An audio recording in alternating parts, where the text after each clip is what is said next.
Балалар, бүгін біз бәйге ұлттық ойынын ойнаймыз.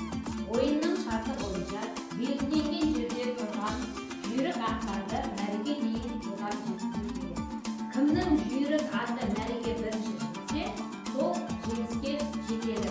Түсіндіңдер ме, балалар? Енді ойынды мен бірінші белгі берген кезде бастаймыз. Жарай ма?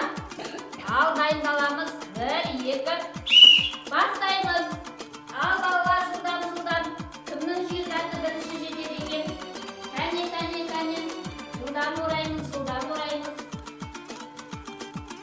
Бірінші тұрған жүйрік ат Қарасақтікі, екінші тұрған жүйрік ат Ерсұлтандікі, үшінші тұрған жүйрік ат Заңғардікі, төртінші тұрған жүйрік ат Нұрымдікі, бесінші тұрған жүйрік ат Ахмедиярдікі, алтыншы тұрған жүйрік ат Әлидікі.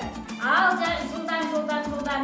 Бірінші болып мәреге Ерсұлтанның аты жетті, жарайсың.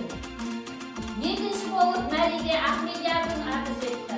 Үшінші болып мәреге Заңғардың аты жетті. Кәне, жылдам балалар. Төртінші болып мәреге Қарасақтың аты жетті. Енді Нұрым мен Әлиді күтеміз. Кәне, жылдам.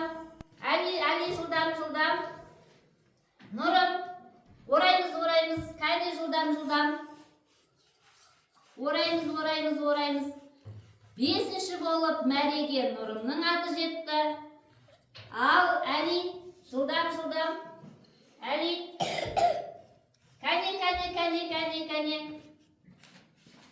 Алтыншы болып мәреге Әлидің аты жетті. Кәне балалар, бәріміз бір-бірімізге қошемет білдірейікші. Кәне. Осымен біздің балалар ойынымыз